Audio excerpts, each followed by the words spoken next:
This is purely a journalistic point of view. Nothing more has been said in this video other than that of which has been reported by various media sources and backed up with sources seen at the end of this video.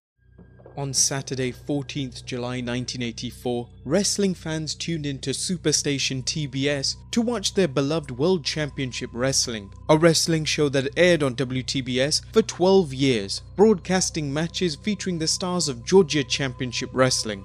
What they got instead was World Wrestling Federation and Vince McMahon. For fans of Southern wrestling, this was blasphemy, and the day became known as Black Saturday.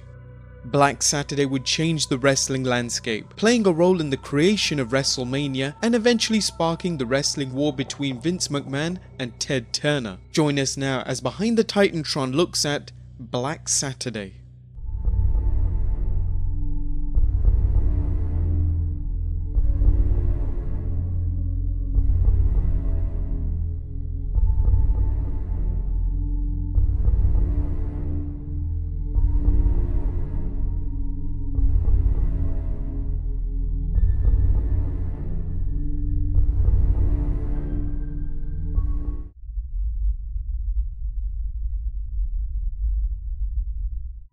Wrestling enjoyed tremendous popularity during the 1950s, an era referred to as the Golden Age of Wrestling because of its popularity, a popularity fueled by its appearance on all three television networks at the time.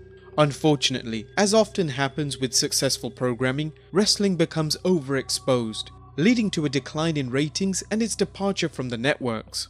With the networks giving wrestling the cold shoulder, promoters had no choice but to air their shows wherever they could. With the advent of the National Wrestling Alliance, many wrestling promotions had agreed on a geographic territory to operate in, thus steering clear of one another, and aired wrestling programs on UHF stations which were typically independently owned and unable to afford expensive programming. Wrestling proved attractive for local UHF stations, with promoters often paying the stations to air them and getting a few minutes of commercial time to promote arena shows. The promotion often taped its shows in a TV studio, then sent the tape to various UHF stations. These shows were in a sense commercials for the wrestling promotion, introducing fans to stars and enticing them to buy tickets to arena shows to see angles play out to a conclusive finish.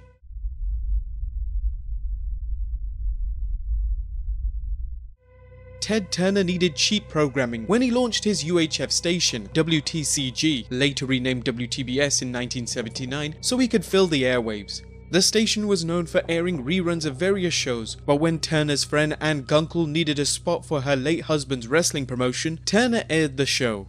Prior to this, WTCG aired Georgia Championship Wrestling, beginning in 1972, and providing a 2-hour show for wrestling fans. The program helped WTCG with its ratings, and Turner would never forget how wrestling helped build his empire. By 1981, the show, now renamed World Championship Wrestling, was drawing the highest rating on cable, averaging 6.4.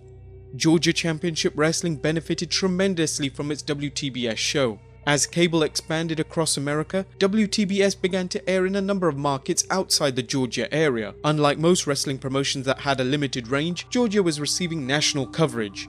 Booker Ole Anderson capitalized on this, running shows outside of the territory's traditional geographic region where fans had access to WTBS.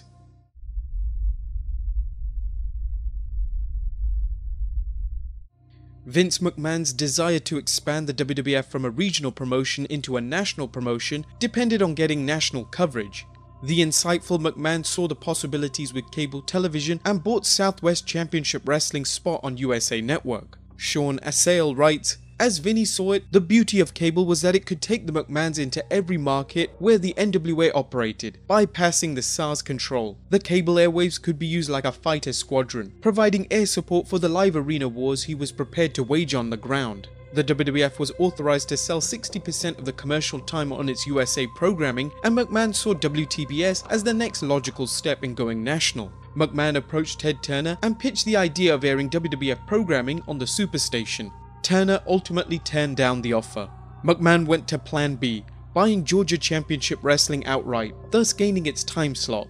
In the book Sex, Lies and Headlocks, Jack Briscoe is said to have called Vince McMahon to check on the health of a mutual friend. During the conversation, McMahon reportedly asked Briscoe, "Would you and your brother consider selling your stock to me?" Briscoe's recollection differs. In an interview with WWE.com, Gerald Briscoe recalls Vince McMahon contacting him and Jack Briscoe about coming to work for the WWF. At that point, the Briscoe brothers asked McMahon if he'd be interested in purchasing Georgia Championship Wrestling. The Briscoe brothers were reportedly unhappy with payouts from Georgia, blaming Booker and co-owner Ole Anderson. According to Gerald Briscoe, "We had a very dysfunctional company. Two members of the organization were making all the money. The company was making real good money at events which started running in Michigan, Ohio, West Virginia, Kentucky, and parts of Pennsylvania, but we weren't getting any good dividend checks." In his book, Inside Out: How Corporate America Destroyed Professional Wrestling, Ole Anderson recounts the events leading up to Georgia Championship Wrestling's sale. According to Anderson, his mother had just passed away, resulting in him taking a week off to tend to affairs. Anderson had heard rumors McMahon was interested in purchasing Georgia Championship Wrestling, but his attorneys had assured him of corporate bylaws which stated if a stockholder wants to sell stock in Georgia Championship Wrestling, they must first offer it to another stockholder. If none of the stockholders want to purchase the stock, they can agree to allow that holder to sell it to someone outside, subject to the approval of other stockholders. If that held up in court, no one could sell the company from under him. However, Anderson also noticed another clause which stated if a majority of the stockholders decide to rescind the buy-sell agreement, they can do so. Anderson asked his attorneys about this, but they assured him the first clause would protect him. They would soon be proved wrong. The Briscoes contacted retired wrestler Paul Jones, persuading him to sell his shares. The addition of co-owner Jim Barnett's shares led to Vince McMahon gaining control of the promotion. Ole Anderson took the case to court, but as he feared, he had no case due to the clause in the buy-sell agreement. Ole Anderson acknowledges Vince McMahon approached him about working for the WWF. However, Anderson was in no mood to deal with McMahon. In his memoir, Anderson recalls, "McMahon said, 'Listen to me, Ole, it's just business. I will make you more money than you ever dreamed of making.' 'Go f*** yourself,' I replied." Anderson's anger only increased as the court proceedings continued. The next time Vince came to Atlanta for depositions, he brought his wife with him. He walked over and said, "Ole, I'd like you to meet my wife Linda." By this time, we were really in the heat of a legal battle. I had been raped so badly by those attorneys, I was so mad about everything. As I've always been a man of few words, I said, "Fuck you" to her, then turned to said "fuck you" to Vince. That was when Vince said, "You'll never ever work again." With Anderson squeezed out, McMahon put the finishing touches on the deal. He worked with Ted Turner, promising to air live matches in Georgia Championship Wrestling studio, but what happened turned out to be much different.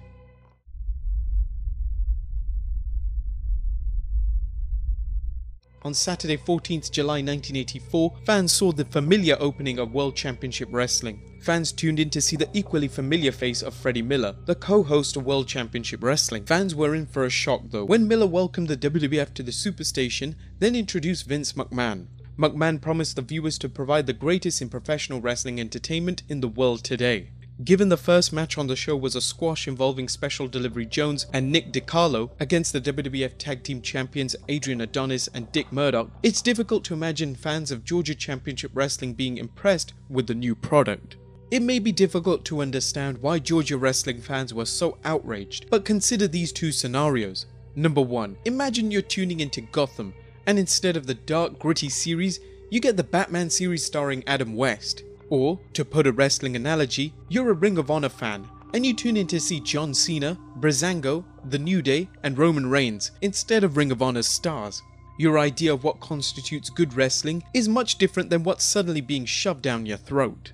There was much more to the fans' dissatisfaction than not seeing their favourite stars. After all, the WWF had raided top stars from promotions across the country. The difference between the WWF product and Georgia wrestling was like night and day. Even before Vince McMahon took the WWF into more of a cartoonish style, it's arguable the WWF style was more different than Southern wrestling, which focused on more athleticism and wrestling holds. For fans used to a technically based world champion like Ric Flair or Harley Race, the punch and leg drop based Hulk Hogan was much different. World Championship Wrestling was known for being an exciting 2 hours of wrestling. As longtime fan and writer John Molinaro remembers, Georgia Championship Wrestling was the holy grail of wrestling TV programs. The first nationally broadcasted wrestling program in the US, it revolutionized how wrestling was presented on television and laid the groundwork for shows like Nitro, Raw and SmackDown to follow the 2-hour format. Episodic formatting, well-timed commercial breaks, cliffhanger endings, ring entrances accompanied by rock music, strong main events, major angles that led to big payoff matches down the road, a small TV studio, a handful of fans, 3 cameras, 1 ring, 1 microphone, that brown backdrop with the TBS call letters, and the NWA symbol on it that stood behind the interview podium. Gordon Soley, it may sound like you're just another wrestling show, but to many of us, Georgia Championship Wrestling was more. Much more. Fans made their dissatisfaction known, phoning the station and sending letters as well. Fans demanded that Georgia Championship Wrestling be brought back, but the reality was it was no longer theirs. Vince McMahon had purchased it, and with it the much coveted 2-hour time slot. McMahon got word of the complaints, and in an Atlanta Journal-Constitution news article responded by saying, "We'll show these complainers the difference between a major league and a minor league production, given time."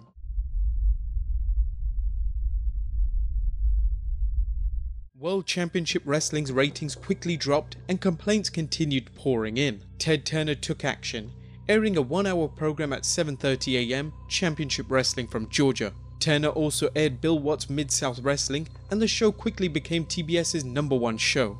To no one's surprise, Vince McMahon was upset. He counted on exclusive rights to wrestling when he worked the deal out with Turner. Turner felt differently, particularly after McMahon reneged on his promise to produce original programming in the WTBS studio. Instead, WTBS viewers got recycled matches from the WWF's other programs. Ted Turner got to the point where he threatened to sue. Turner reportedly wanted to give Bill Watts the 2-hour time slot. According to the book Sex, Lies and Headlocks, a jubilant Bill Watts purchased an airplane, anticipating trips to Atlanta. Things turned out much differently.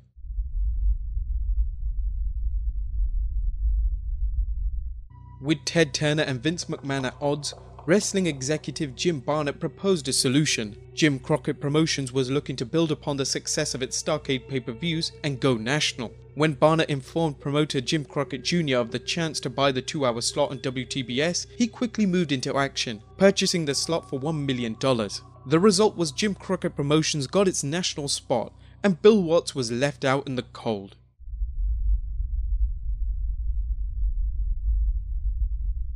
Vince McMahon had lost his 2-hour slot on the Superstation, but he got rid of an unprofitable venture for $1 million, money he would use to launch the first Wrestlemania.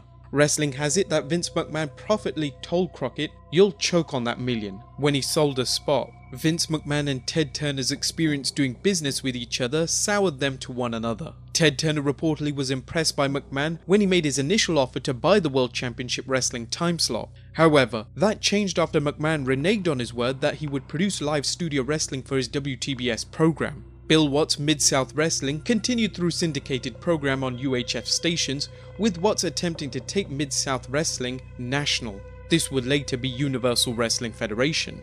However, overexpansion and an economic downturn in his market forced him to sell the promotion to Jim Crockett Promotions. Many list Crockett's purchase of the promotion as one of the major reasons for the demise of Jim Crockett Promotions, which in turn was bought out by Ted Turner and renamed World Championship Wrestling. World Championship Wrestling would become Jim Crockett Promotions' flagship show for the next decade, airing some of the promotion's biggest angles over the next few years. Even after Ted Turner purchased the company and rechristened it WCW, the 2-hour spot was the place to be.